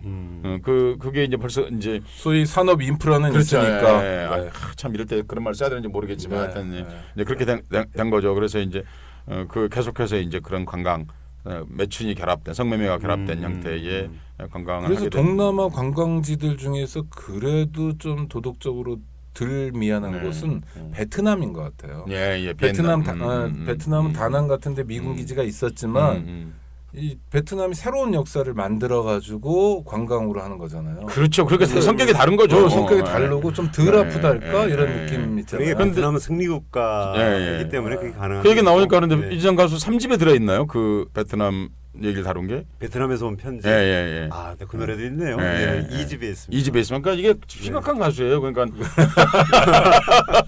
제 1집은 사이판, 2집은 베트남 좀 소개해 주시죠. 뭐 여러 노래들이 있는데요. 네. 뭐 저기 사이판 정신대 문제도 네. 있고 폐지 줍는 노인 아까 네. 말씀드린 노래도 있고 조선 독립군 노래. 우선 이 집에 들어 있는 베트남에서 온 편지. 예, 베트남에서 온 편지는 톤농 히엔이라고 음. 예전에 한겨레에서 그 베트남 운동을 할 때요. 한겨레 신문 얘기하시는 거죠. 한겨레 신문에서 아, 고경태 기자 이런 네, 분들. 네. 그러면서 그때 서성 톤농 히엔의 작가도 하셨죠. 그 시가 네. 7년을 헤어졌어도 우리는 순결을 지켰는데 이를테면은 그 레띠옹이라고 하는 여자 그러니까 톤농 히엔의 사랑하는 사람이었죠. 근데 한국군이 들어오면서 7년을 지켰던 순결이 순식간에 무너지고 그 레띠옹은 전사가 되죠. 전사가 되고 나중에 이제 무너졌다는 게 성폭력 당했다는. 그렇죠. 네네. 그러니까 순결을 뺏기고 그 다음에 이제 베트콩이 돼서 1년 뒤에 죽습니다. 밀리면서. 이제 그 내용을 그 애인이 된 톤농 히엔이라는 사람이 지금도 기억을 하면서 초상화를 들고 있는 사진이 있었어요. 그 사진에 유명한 사진이죠. 네네. 그 사진과 시를 보면서 거기서 이제 멜로디를 붙였고 그 다음에 2절은 이제 제가 가사를 다시 썼고요. 그렇게 해서 발표한 노래들이 있고. 또 그 베트남에서 왜 폭탄 때문에 눈을 잃은 그 사람 가수에 관한 노래도 있죠. 그 베트남 사람 이름 자체를 내세워서 만든 문정현과 탄타와 문정현. 근데 탄타오 시인은 뭐 잘 아실 겁니다. 뭐 베트남 전쟁 밀라의 학살에서 살아나신 분이니까 지금 베트남의 대시인이 되고 계시고 탄타오 선생이 제주 강정을 보면서 이렇게 더 이상 평화는 평화로 살긴 하더라 뭐 이런 얘기를 하셨다는 얘기를 듣고 탄타오 시인 그다음에 베트남 전쟁 문정현 신부의 제주 강정 비교를 해서 노래를 만들어서 발표한 적도 있고. 그건 앨범에 안 들어 있습니까? 그게 4집이었죠. 아니요. 이제 그게 앨범에 안 나왔나요? 네. 이제 그렇게 하려고요. 저도 짱구를 괜찮습니다. 괜찮습니다. 구호체 방송입니다. 예, 이제 머리를 굴려서 격조는 오창익 국장만 지키면 됩니다. 네. 이제 5집부터는 시대에 가는 노래들은 이제 좀 여러 가지로 좀 메커니즘이 편해졌잖아요. 그렇죠. 유튜브 같은 데도 있고 저희가 그냥 집에 홈 레코딩 해가지고 메시지만 전달하고 이렇게 할 수 있는 노래들은 그렇게 하려고 하고 그리고 조금 더 인생에 이런 말씀드리면 너무 좀 건방지긴 하지만 뭐랄까 좀 한 번 더 생각해 볼 거리 우리가 흔한 사랑의 얘기더라도 아니면 흔한 그리움의 얘기나 흔한 시대의 얘기더라도 조금 더 고민할 거리나 뭐 시적인 감성이나 이런 것들이 담겨져 있는 노래들을 따로 모으고 앞으로 정규 음반으로 이렇게 하자 이제 이런 생각에서 5집부터는 이제 그런 노래들이 다 빠지고 그러니까 시대 참여하는 노래들은 SNS 이쪽을 통해서 발표를 하려고 하고 5집부터는 이제 그렇게 했군요. 네. 그러니까 그 제목이 탄타오와 문정현. 문정현과 탄타오와 문정현. 그 노래는 뭐랄까 좀 씩씩하고 좀 이렇게 에너지가 있게 들리는 노래. 시끄럽게 만들었죠. 평소에 이지상 가수가 갖고 있는 분위기가 좀 다른 뭔가 서사적 맥락이 좀 뚜렷한 그런 느낌을 받았는데요. 처음에 만들었을 때 사실 제가 들었거든요. 아직 완성되지 않았다. 뭐 이랬을 때 흥사 다니는가 어디선가 제가 노래를 깜짝 놀랐어요. 그러니까 노래 참 좋더라고요, 사실은. 그러니까 그 좋은 노래가 음반에 안 담겼고. 그럼 어떻게 들을 수 있습니까, 이거는? 검색하시면 금방 나옵니다. 탄타오와 문정현. 앨범에는 없지만 이지상 선생 사이트도 있죠. 제 사이트를 이제 없앴고요. 없앴습니다. 네. 그저 뭐 페이스북이나 뭐 트위터, SNS, 블로그는 계속 활동을 하고 있습니다. 그러니까 거기 가도 들어 있습니까 그런 게? 네. 아마 검색하면 다 나올 겁니다. 유튜브에는 대충 올라가 있는 거죠. 유튜브에는 당연히 올라가 있죠. 탄타오와 문정현. 그러니까 그거는 이제 베트남 전쟁과에서의 평화의 문제와 한국 강정에서 평화의 문제 그 두 개를 마치 서로 다른 것이 아니라 평화의 문제에 관해서만 동아시아 관점에서는 큰 차이가 없다. 아까 전쟁이 아니라 평화는 평화로서 이룬다라는 얘기를 뭐 정말 수많은 사람들이 했잖아요. 오늘 아침 신문에 그 베리건 신문가 베트남전 때 이렇게 막 저항하고 막 핵무기 뽀개러 다니고 이런 양반이 그래도 그런 막 행동을 해도 이 양반이 94세로 돌아가셨더라고요. 그래서 문정현 신부님도 아주 오래 사실 것 같은데. 그래도 오래 사셔야죠. 아니 이분이 저 그 유명한 게 징집소 우리나라는 병무청 가가지고 베트남전 그 징집 소집 영장을 불태워버린 양반이에요. 그래가지고 신부인데 가톨릭 신부인데 감옥 갔다 나오고 나온 다음에는 또 어디 핵무기 핵탄두를 뽀개러 가가지고 형하고 같이 그러니까 문정현 문기현 아주 비슷해요. 그러니까 이 도로시 데이하고 같이 살던 그 그룹들인데 그러니까 여기 토마스 머튼도 나오고 뭐 그렇잖아요. 그러니까 그런 사람들이나 뭐 저 유럽의 갈퉁이나 이런 사람들이 많이 얘기했는데 실제로는 우리가 평화를 평화로 써낸다는 건 강정이 거의 최초죠. 네, 그렇죠. 강정에서 새로운 역사를 만들었는데 거기 또 문정현 신부가 계시고 그분이 베트남하고 또 연결되고 이지상 선생님 덕분에 꼭 들어보시기 바랍니다. 탄타오와 문정현이라는 사실 이지상 가수의 노래 중에 하나를 추천하라고 그러면 전 꼭 추천하고 싶어요. 그 노래요? 왜냐하면 되게 이제 어떤 주제가 강하다 보면 자칫하면 예술성이 죽을 수가 있어요. 그런데 이건 그렇지 않거든요. 그러니까 두 개가 잘 어우러지고 있는. 주제는 강하죠. 주제가 강한데 주제에 걸맞는 형식을 갖고 있어요. 멜로디가 곡의 구성 같은 것들이 저는 그 노래가 이지상 가수가 가장 서사적이라고 생각합니다. 그리고 또 그 노래를 마땅히 서사적으로 구성돼야 하거든요. 근데 그것이 내용과 형식이 잘 맞은 그런 음악이다고 네. 드는 거죠. 저도 한 곡만 꼽으려면 저는 요새 계속 제가 읊조리는 노래가 죄송합니다만 네. 나의 어머니에게도 그리운 어머니가 계시다는 걸 네. 이제야 알았어요라는 네. 그 제목이 뭐죠? 그게 제목입니다. 나의 어머니에게도 그리운 어머니가 계시다. 나의 어머니에게도 그리운 어머니가 계시다는 걸 뒤늦게야 알았어요. 이런 거. 네. 저희 어머니 이렇게 가끔 뵈면서 혼자 불렀으면 좋은데 왜 같이 부릅니까? 아니 제가 시작했습니다. 가수가 저를 따라한 겁니다. 네. 네. 그러니까 엄마한테는 엄마가 있었다 이런 생각을 잘 안 하게 하는데 전 새로운 상상력을 주신 것도 좋고 가족 관계를 다시 이렇게 생각해 보는 그렇죠. 맞아. 우리 엄마도 한 걸음 더 나가면 엄마에게도 애인이 있었네죠. 사실은. 그렇죠. 엄마에게도 애인이 다행히 있죠. 그러니까 첫사랑, 어머니로서 엄마에게도 첫사랑도 있고 그럼요. 엄마가 어머니로서 역할과 한 여인으로서 역할을 우리는 구분 안 하려고 하는 태도가 있잖아요. 사실은 어머니가 얼마든지 애인도 있을 수 있고 사실 이렇게 자연스럽게 지금 오집과 어머니 얘기로 넘어갔는데 네. 이제 오집에도 어머니 얘기를 그렇죠. 하나 썼습니다. 어떤 노래가 있습니까? 우리 엄마라고 내가 이제 제가 보통 어머니를 부를 때 우리 엄마 이렇게 불렀거든요. 네. 막내군요, 막내. 네, 제 막내기도 하고 어머니 다 이렇게 격식을 갖춰서 부르는 네. 나는 엄마 그랬어요. 근데 우리 어머니는 이게 소아마비셨어요. 그러니까 아주 어렸을 때부터 옛날에 제가 아주 어렸을 때 얘기 듣기로는 어머니가 몇 살 때인지 모르는데 꿈을 꿨대요. 그러니까 호랑이가 나타나는 꿈을 꾸고 그리고 막 도망 다녔답니다. 근데 그 다음서부터 다리가 아프다고 이렇게 하셨고, 그러니까 소아마비로 그러니까 소아마비가 좀 심하셨어요. 그러니까 얼마나 삶이 괴로웠겠습니까. 그러니까 동두천에 사시는 나름대로 좀 대갓집 자제분이셨는데 포천에 없는 집에 시집 와가지고 네, 그러면서 아버지는 또 겉돌고 자식들 그 삼남이녀를 다 이렇게 다리 키웠거든요. 어느 쪽 다리를 거셨어요? 오른쪽 다리가 그러셨는데 그러니까 당연히 왼쪽도 다 절게 됐죠. 당연히 그렇죠. 네. 관절도 마비되고 이제 네. 그렇게 되는 거죠. 그래서 제가 그 중에 잘한 일 하나는 이르진 않지만 어머님 다리도 수술시켜드리고 그래서 이제 뻗정다리가 됐죠. 그렇죠. 그러니까 다리를 예. 힘을 놓고 피셨으니까 나중에는 이게 좀 불편하다 싶을 때 돌아가신 거니까 이 다리 아픈 것의 고통은 좀 줄어들게 했고 근데 그게 제가 제일 근데 잘한 것 같아요. 되게 그렇게 되면 사실은 근데 골반뼈도 약간 문제가 같이 일어나지 않습니까? 그럼요. 예. 그럼 골반뼈도 같이 수술을 하셨던 건가요? 네, 그랬을 겁니다. 예. 그러니까 이렇게 수술 과정이나 이런 것보다도 그러니까 몇십 년을 근한 60년, 70년을 소아마비로 사시면서 그 소아마비로 사는 몸의 고통의 문제가 아니라 그 주변의 어떤 그렇죠. 그 인식이나 하는 네. 부분들 그다음에 생활이 됐겠습니까? 그렇죠. 예. 네, 이렇게 땅 한 평 없는 집에서 그러니까 예. 계속 품팔러 다니시고 뭐 이런 것들 많이 하셨거든요. 그러니까 그래서 그 어머니에 대해서는 책을 한 권 쓸까 지금 생각을 하다가 일단 노래 한 곡 발표를 하자 그래서 그러니까 우리 엄마는 노래를 이번에 좀 집어넣었는데요.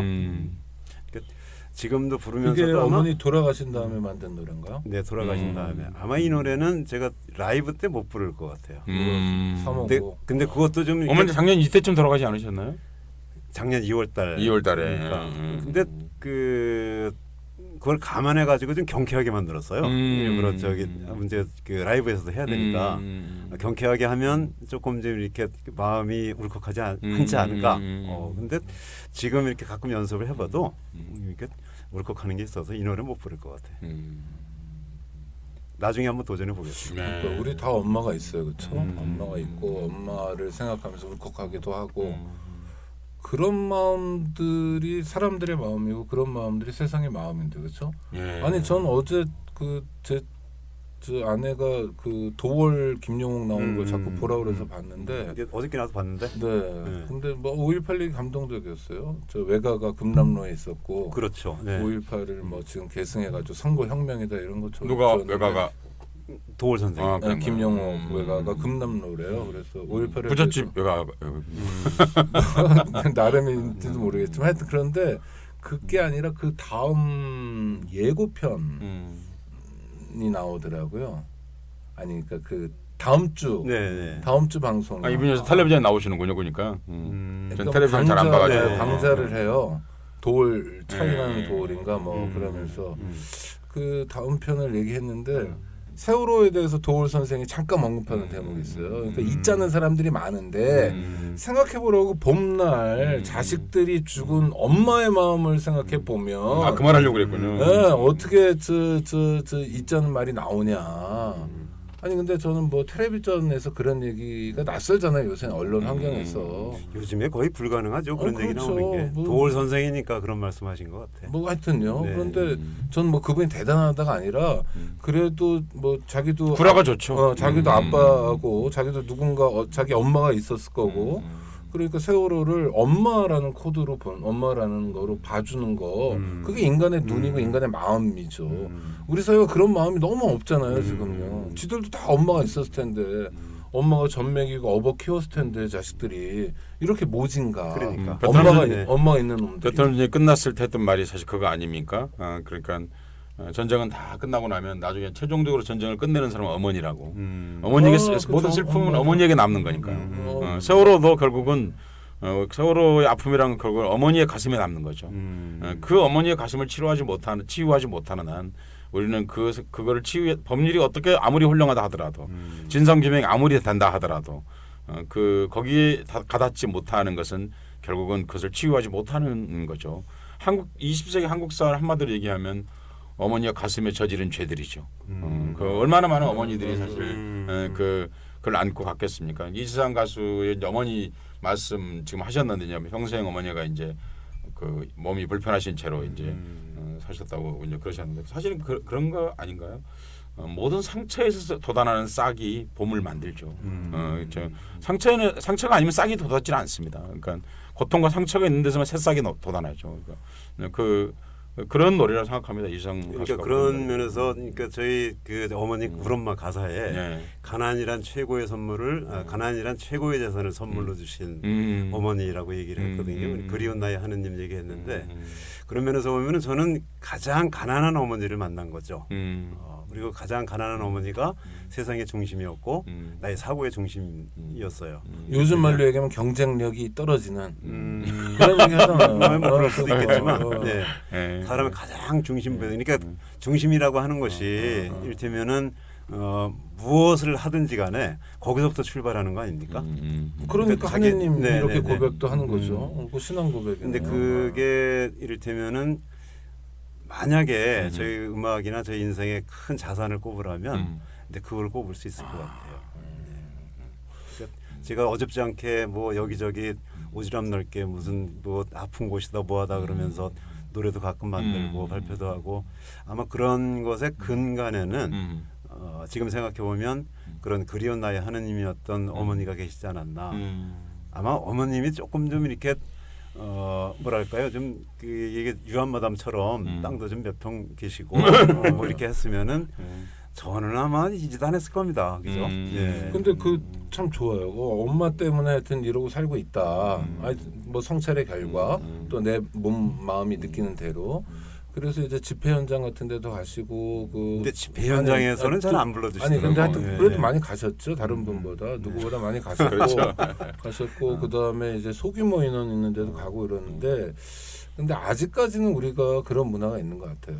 뭐냐면 이제 노래를 한다 듣는다를 부속물이랄까 뭐 이렇게 그냥 꾸밈 중에 하나 뭐 장식 이렇게 그래서 다니는 곳곳이 아마 대접도 시원치 않을 것 같아요. 정치인하고 시민단체 공통점이 뭔지 아세요? 모르겠습니다. 모든 걸 신앙성으로 시작하되 시를 좋아하진 않는다는 거. 이게 정확한 그 사람들이 생각하는 예술의 범주예요. 그렇죠. 맞아요. 그냥 가수도 똑같아요. 그러니까 이게 하니까 노래 하나는 있어야지. 이상 가수를 그렇죠. 부르는 거예요. 그런 거 사실 같아요. 불렀으면 30분은 시간 줘야 되는데 노래가 한 곡 부르러 가라고 그래. 이게 말이 안 되는 폭력이거든. 네. 그리고 음향도 다 엉망일 거 아니에요. 음향도 엉망이고 일단 돈도 별로 안 주고 돈도 안 주고. 그러니까. 네. 아예 안 그냥- 주는 데도 많을 것 같고요. 네, 네. 근데 뭐 그러느냐 합니다. 네. 그러니까 저 사람은 뭐 그러니까 하다못해 나보다도 좀 시원치 않겠지 뭐 머리가 뭐 이러면서 이렇게 이해하고 가는 편인데요. 근데 가끔 섭섭할 때는 있죠. 그러니까 와서 인사도 하네. 둘째 집이요? 네, 와서 그러니까 가자마자 넌 그러면 저기 이거 한번 맞춰보세요. 그리고 공연 끝나면 이를테면 뭐 수고하셨습니다라든가 뭐 이런 것 책임자가 나오지 못하더라도 담당자라도 그래야 되지 않습니까? 아니 집안에 누가 오면 하다못해 그럼요. 물이라도 한 잔 주는 거 배운 그런 거 거잖아요. 하고 예. 나중 나오고. 그걸 안 한단 말이에요. 그런 것도 안 하는. 그럼 그 자리에 말 그대로 얘기해야지. 이 책임자 어디 있냐고. 예, 근데 제가 주변 머리는 또 그렇게 안 되고 그러면 에이 다음에는 내가 안 오면 되지 뭐 이런 생각을 하는데 그러면은 야 여기 돈은 좀 많이 주겠구나. 근데 돈도 더 안 줘. 근데 그런 데가. 그런 데가. 근데 그런 데 가면 솔직히 네. 노래를 4반세기 해도 그 정태춘 씨가 선배잖아요. 그럼요. 그분은 70년대부터 노래를 했는데 요즘은 거의 활동 안 하시던데 저도 현장에서 여러 번 봤거든요. 그런 대접 받으면 이분은 그냥 가시더라고요.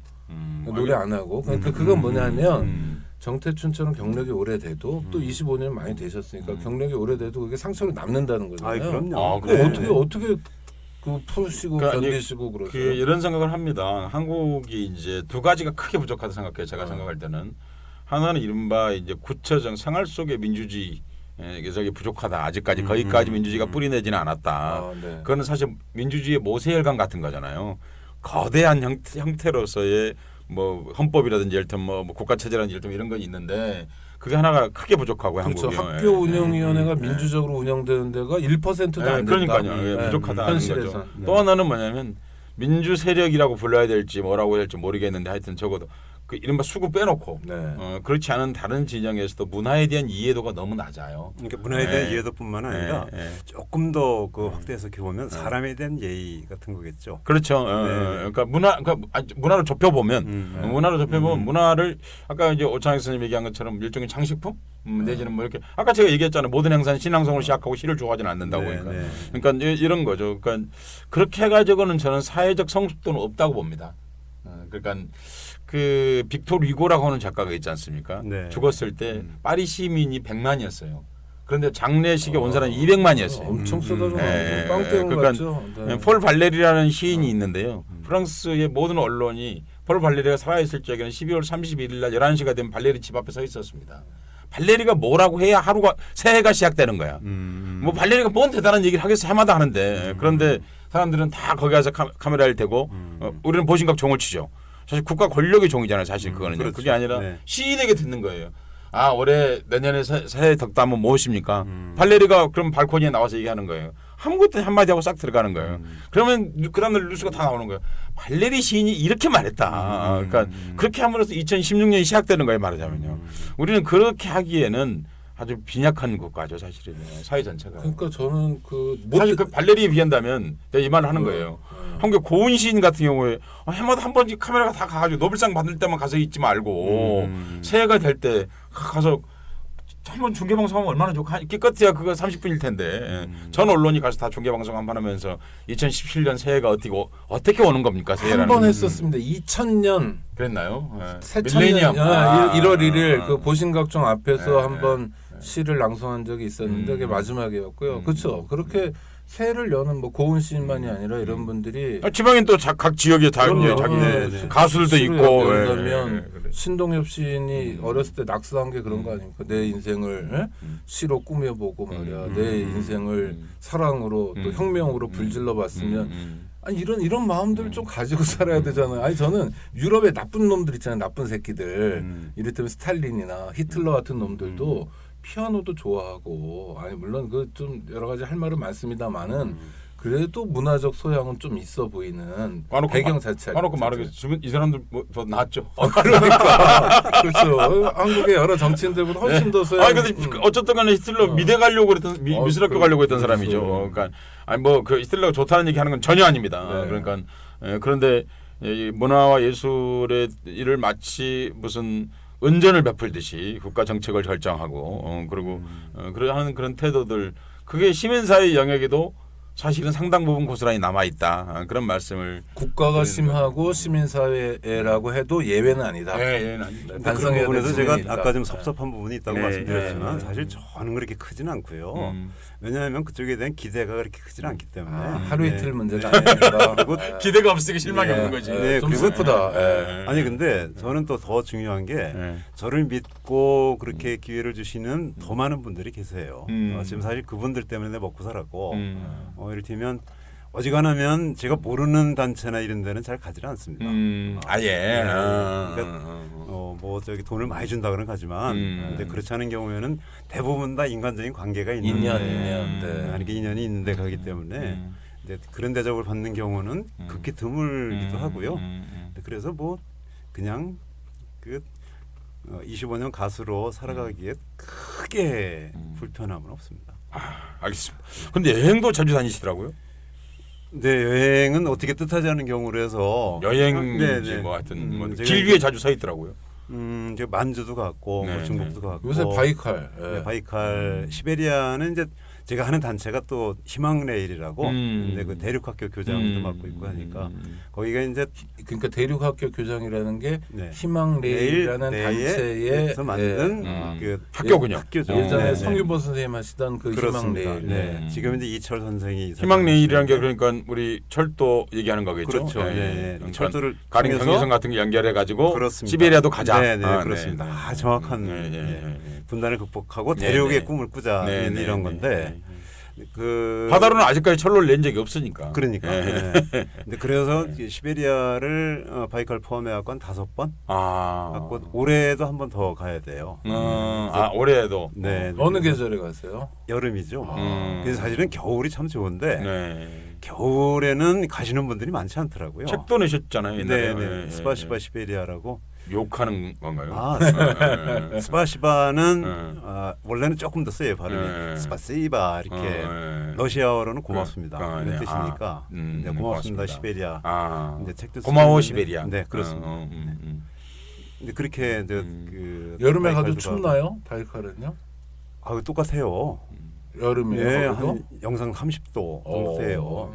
예, 그러니까 그런데 이게 상견이에요. 북쪽에도 여름이 오는데 네. 당연히 근데 느끼면은 거기는 습도가 여름에 없어 거기는. 아, 예, 그러니까 그늘에만 들어가면 시원해요. 그러니까 이제 격해도라고 그러죠. 그러니까 바다에서 거리가 멀기 때문에 일교차가 심하고 습기가 없죠. 네. 일교차는 조금 좀 있는 편인데. 일교차가 심하다고 그러니까. 네. 저녁 때도 그냥 반팔에 맥주 한 잔 먹기에는 딱 좋은 날씨입니다. 알러지 있는 분들은 긴 팔을 꼭 갖고 가셔야 돼요. 진짜로. 저 여러분 가봐서 아는데. 맞습니다. 예. 그 다음날 그럼 운동을 못 움직이시죠. 그러면은 바이칼 가고 시베리아 가는 건 어떤 의미예요? 상상해 보자. 그럼요. 우리 예, 새로운 내일을 이를테면 내일이라는 게 그 기찻길 내일도 기찻길 있지만 내일도 있고 투마로우 내일도 있고 그러니까 내일에는 글쎄 저는 뭐 잃어버렸던 땅 고토 회복 뭐 이런 데는 관심이 없어요. 어차피 또 다른 분쟁거리가 생기니까 고구려 뭐 네, 이런 뭐 거요? 이런 거 말고 그리고 2,500만 년 전에 뭐 한민족의 시원이다 뭐 이런 거 말고 그거 사기인데요. 뭐. 네, 이렇게 가면서 거기도 사람이 살고 있구나. 나랑 똑같은 사람이구나. 그리고 이 넓은 대지가 있고 넓은 자연이 있고 이것으로 우리가 살고 있구나. 뭐 이런 정도를 느낄 수 있도록 하는 거죠. 가면 정말 마음이 적어도 넓어집니까? 쇼비니즘적인 그런 기행은 아니다. 근데 더군다나 이제 역사라는 부분들이 있잖아요. 역사 중에서도 가장 가깝게 이제 뭐 근대사만 따지면 100년 정도인데 우리 항일운동 현장이지 않습니까? 항일운동의 현장이 거기 다 있는 거죠. 네, 네. 근데 지금까지 묻히지 않고 우리가 늘 배워왔다면은 굳이 갈 필요는 없다고 생각해요. 근데 안 배웠죠. 네, 안 배웠죠. 그러니까 이를테면은 우리는 독립운동사 하면은 상해 임시정부 이후의 역사들만 주로 배우지 않습니까? 거기다가 조금 더 나가면 약산 김원봉 뭐 의열단 정도 그것도 근래에 와서 배웠죠. 영화 근래 와서 때문에 배운 건데 그 전까지 역사는 다 묻혀져 있는 거예요. 한 예만 든다면 어떤 예가 역사 우리가 잘 모르는 시리즈. 최재형 같은 사람이 누구요? 있죠. 최재형 네, 선생 최재형 같은, 선생. 예. 그분이 1920년 상해 임시정부 생기고 초대 재정부장이었어요. 그렇죠. 네, 그러니까 돈이 제일 많은 사람이에요. 큰 부자였죠. 근데 20년도 4월 3일인가? 그때 일제에 의해서 거기서 다 죽거든요. 네네. 가족들도 나중에 그 37년 이후에 다 그 비참하게 생을 마감하는데 경신대학살 때 돌아가셨죠. 네네. 근데 그런 분들은 전혀 조명이 안 되는 거예요. 그럼 참고로 말씀드리면 네. 최정 선생은 일찍 이제 망명을 하셨던 오셨던 분이신데 그렇죠. 네. 그분이 어떤 분이시냐면 청취자 여러분 설명을 좀 드리면 안중근 의사의 실질적인 기획자. 그렇습니다. 안중근 의사 의거의 네, 기획자이고 네. 나중에 안중근 의사가 이제 감옥에 잡혔을 때도 변호사 등등 비용을 대면서 안중근 의사 고명 활동 같은 것들을 지속적으로 했던 그러니까 우리가 일제 실질적 지배를 받았을 때부터 이미 독립운동을 광범하게 전개했던 기획자이자 그 돈을 담당했던 그런 분이시고 아주 큰 인물인데 큰 인물이고. 사실 우리는 상하이 쪽이나 베이징 같은 활동을 안 하셨기 때문에 잘 모르고 있는 네. 사실 묻혀져 있는 여전히도 맞습니다. 그런 분이다. 네. 그러니까 그리고- 이를테면 한 말씀만 더 드리면 그분의 자제가 11명이에요. 네, 네. 11명인데 다 비참하게 죽습니다. 음. 제명에 죽은 사람이 없어요. 지금 아마 모스크바의 막내 살아계신 한 분이 살아계시고 다른 분들은 다 그러니까 만약에 조국이 없었다면 그분은 그런 삶을 안 살아도 돼요. 재벌로 살았겠죠. 네.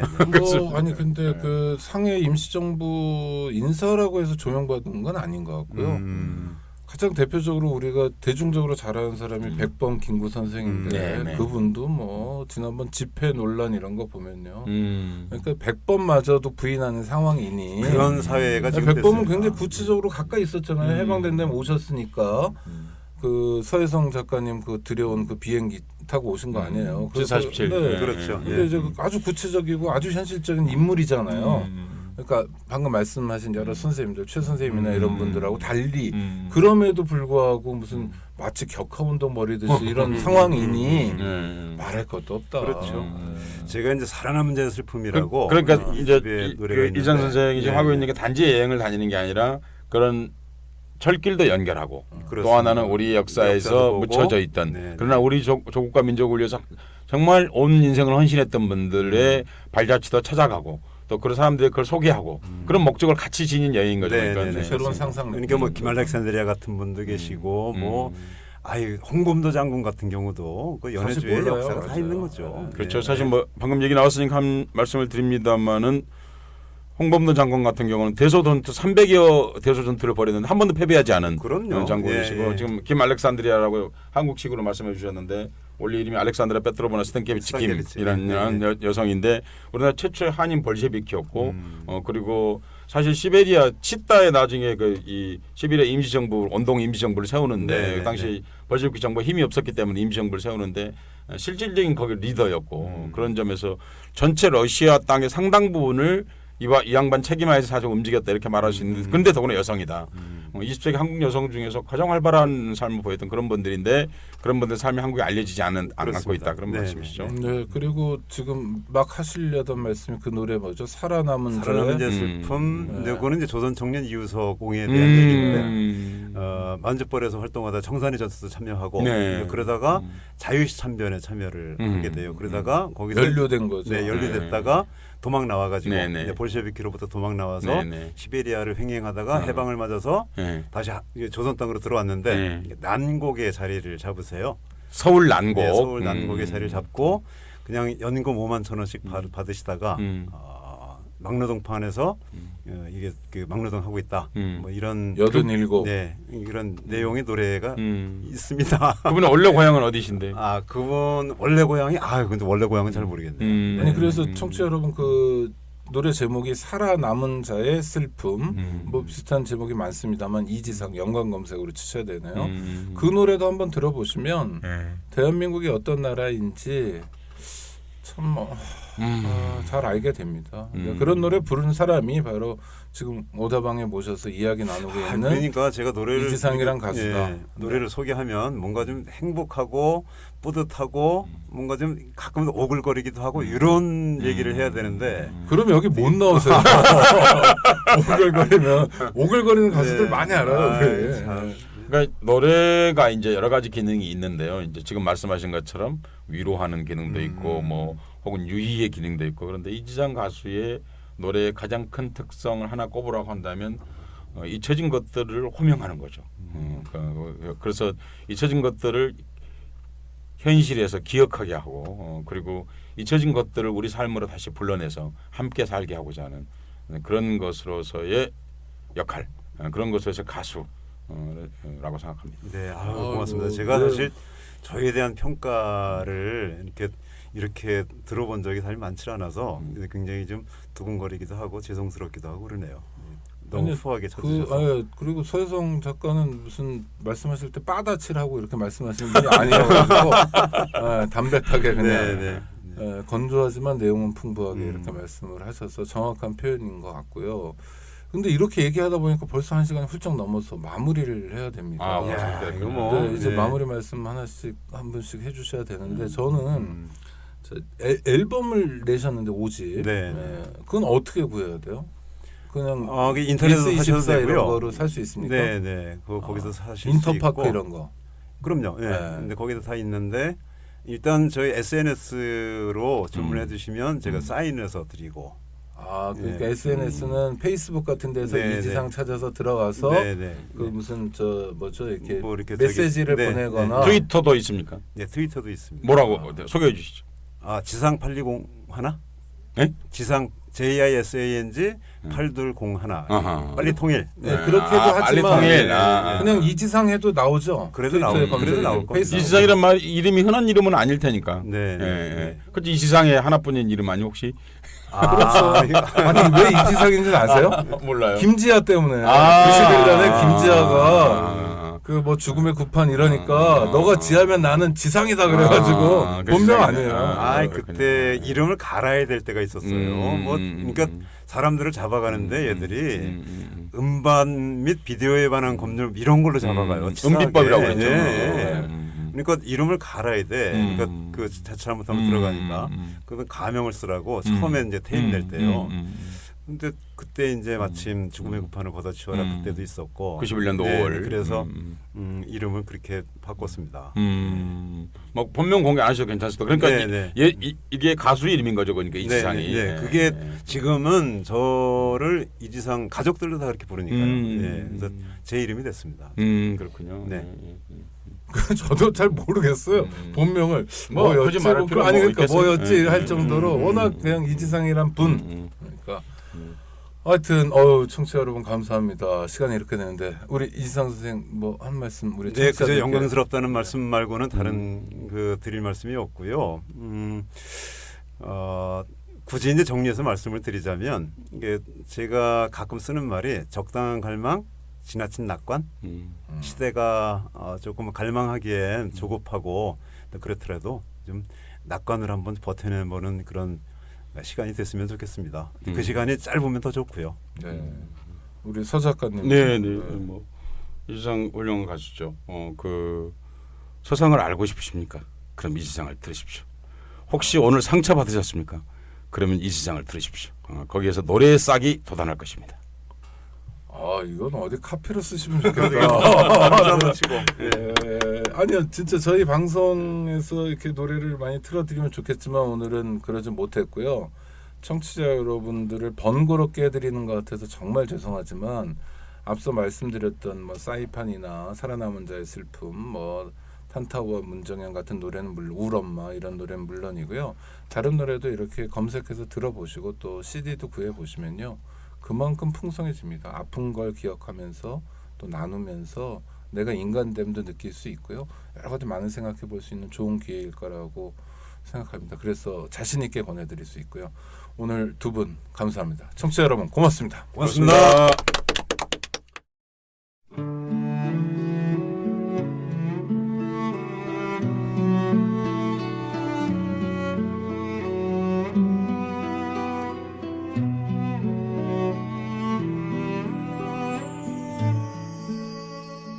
그대 울지 마라 외로우니까 사람이다 살아간다는 것은 외로움 견디는 일 공연이 오지 않는 전화를 기다리지 마라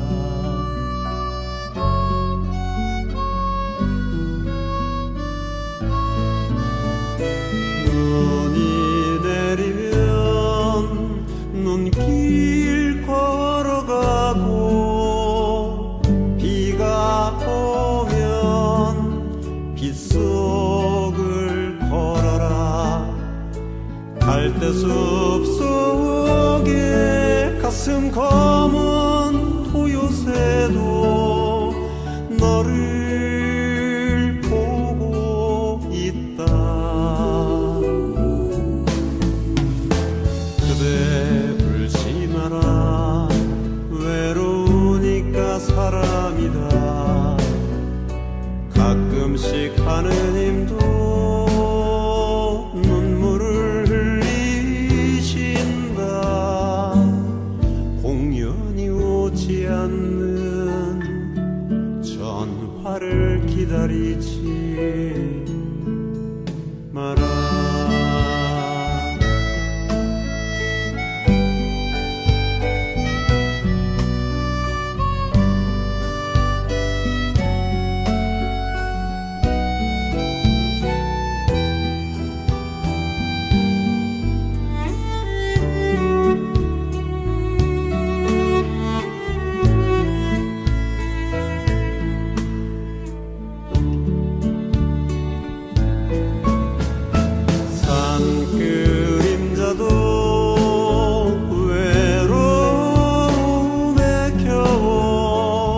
한 번씩은 마을로 향하며 새들이 나무 가지에 앉아서 우는 것도 그대가 물가에 앉아 있는 것도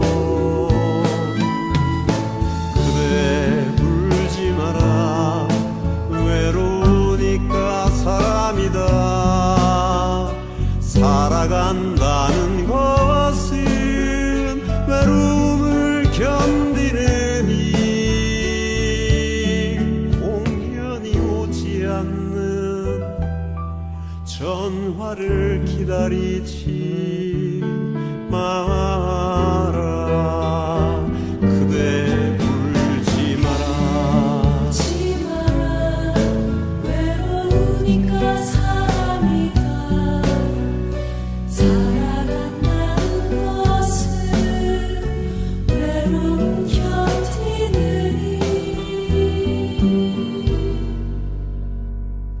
공연이 오지 않는 전화를 기다리지 마라.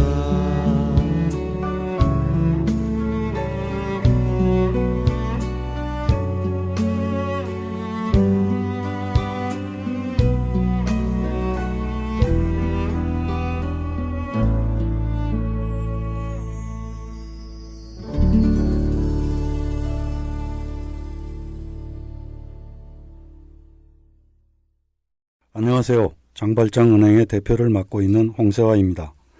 200만 원, 300만 원 벌금을 내지 못해 감옥에 갇히는 분이 매년 4만 명이 넘습니다. 장발장은행은 이분들에게 무이자 무담보로 대출을 해주고 있습니다. 장발장은행을 후원해 주시기 바랍니다. 실로 모든 게 엉망으로 치닫는 듯한